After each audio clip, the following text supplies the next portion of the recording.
Well, thanks everybody, and I know we're moving through these things really fast today, and I have now less than 10 minutes to go through 12 slides, so we're gonna really go quickly here.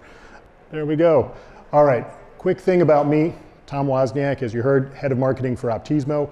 I have been in this space for longer than I like to think, certainly hopefully longer than I could possibly have been alive, being only 27 years old, but I've been in here for 20 years. Ran my first email campaign in 1999, which sounds like that should be before email even started, but nevertheless, that was my first one.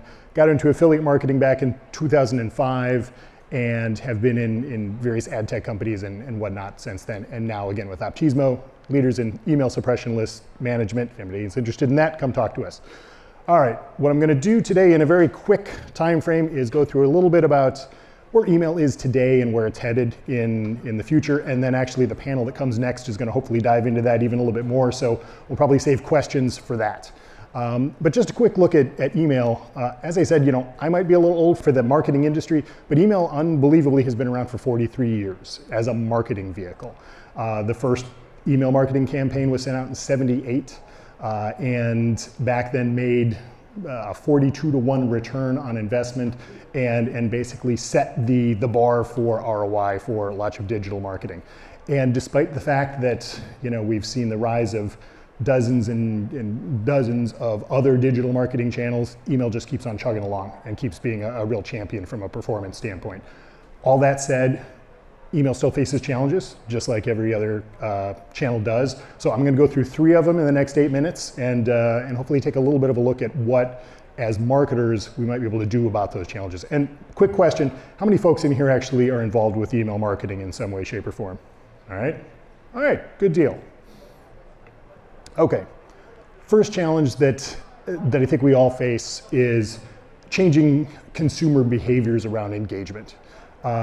The stats that we saw in 2020, and let's face it, 2020 was a strange year for all of us, but some of the stats that we saw from last year, open rates remained largely the same in that kind of 17 to 22% average. And again, all of these, as anybody who does email knows, your performance may be very, very different than another, one of your competitors or somebody else in the industry. It varies dramatically. So these are big averages. Click rates, 2.5 to about 3.5%. And opt-out rates, where we come in, sticking in the, about 1/10% and below. But some of the stats that I think people don't necessarily look at, and it's kind of where our expertise comes in, so I like to share them because they give a different spin on what's happening in the email space. Looking at what we call negative marketing signals, those being opt-outs, opt-out rates, spam complaints, and really your non-engagers, the folks that you're emailing to who are not responding effectively. We process billions and billions of opt-outs per year, which is kind of crazy when you think about it. But the data that we provide to a lot of our clients can be really good indicators for how your campaigns are performing and provide some really good optimization directions going forward. So quick look at some of our stats from 2020 as we see in terms of changing consumer engagement and the way they actually engage in terms of opting out of campaigns. So a couple of quick graphs. I'm not going to read through these too much, but obviously people opt out differently from Monday through Sunday. Traditionally, we've seen Monday has been kind of the highest opt-out day of every week. And while that held true in 2020, what we saw is kind of a leveling of the playing field a little bit. You can kind of see it in the stats. And of course, we're interested to see what happens in 2021. My personal feeling is that with everybody staying home, we saw a lot more people actually not knowing effectively what day it was. Every day is kind of the same when you're not leaving and going to work. I know that was for me anyway. So I think that's maybe a good reason why we began to see a bit of a leveling of that playing field. Another big one from a device standpoint, I think we all know mobile device usage has just risen dramatically every single year. We just see it going up and up and up. And for the first time in our stats, we actually saw opt-out activity on mobile go down from 74% of the activity we saw in 2019 to only 67% in 2020. Still a huge percentage, obviously, but a really strange blip in the constant move toward more mobile.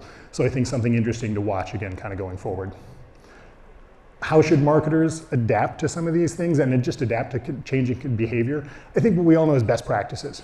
You want to continue to engage, just like the last panel talked about. It's really about making sure that your marketing message is going to the right customer at the right time with the right offer. Marketing is old as time, but keeping focused on that engagement and then staying focused on devices. Again, if there really is a shift back toward laptops, if we see more people continuing to work from home and desktop and laptop usage actually continue to have kind of a higher percentage, might be important for marketers to think about in terms of making sure obviously their messages are really optimized both for mobile and for desktop. And then key to look at send schedules. We look back at those, the opt-out data where, again, Monday's the biggest day, but a little bit of the flattening. Always a good thing to look at that along with your performance is actually in terms of conversions response to pick your best send times. Moving fast, 4 minutes left. New laws and regulations. Again, picking up on what the last panel discussed, we've already seen a ton of regulation in the email marketing space, both from a privacy standpoint and then specifically related to email. You'll see things like canned spam going back to 2003 in the United States, CASL, the Spam Act in Australia. More recently, things like GDPR, which we're all well aware of, CCPA, which is US specific, but it's California, which makes it a bigger deal. And then new changes coming. There's a law coming in China. Brazil has one expected to come into place in 2021, and California has actually an additional kind of CCPA Part 2, which is on the horizon. So all the new laws and regulations, what do we do as email marketers? I think first and foremost, ensure that you're compliant with all the laws in your region as they exist today. Easy to say, not necessarily easy to do, but I think that's kind of a really good first step. And then really start looking at your lists, your email recipients, make sure that you're cleansing those lists on a regular basis, not just removing your opt-outs, but again, maybe looking at non-engagers. This is all good for performance regardless, but having good email hygiene with your list is just going to improve your overall campaign performance going forward. Last up, maybe one of the biggest, we know technology just keeps evolving. It's never going to stop. And I could talk about 10 different things from a developing technology standpoint with regard to email marketing and kind of the impacts that it's having on the space. But one of the big ones that we've seen is a real renewed interest in data security. Certainly, companies have always been focused on that, but with the increased rise in data privacy regulation around the world, GDPR again being one of the biggest of those, we've really seen a lot of companies begin to focus more specifically on how they're handling data security. They look at that when they're vetting vendors, all of those kind of things. So I think that's something that we're going to continue to see. We certainly expect it in our space. And I would think anybody that's involved in email marketing, that's something important to be aware of, keeping a close eye on how your own data is being stored and protected and how you can interact with other systems. So again, kind of how to adapt to that. I think one of the key things to know about is if the term SHA-512 doesn't mean anything to you, it might be something to learn about. It's a data hashing technology that we are seeing a lot of advertisers and networks start requiring their mailers be capable of using and integrating with. So we see it in our system, and again, it's just kind of dramatically come into play over the last year or so. So expect to see more data encryption, more requirements for anybody who's using data, if you're, say, downloading suppression files or mailing lists, the ability to make sure you're following best practices with regard to data security. It's going to be really, really key going forward. So in my last 40 seconds, where the heck is email marketing headed? I think we see probably every year, I see at least one, probably more like a dozen clickbait articles about the death of email marketing. It's finished, it's done. And that's gone back the couple of decades that I've been in this space, and strangely enough, email's still here. So I think really the biggest takeaway is email has massive staying power. There's a reason it continues to be such a performance powerhouse.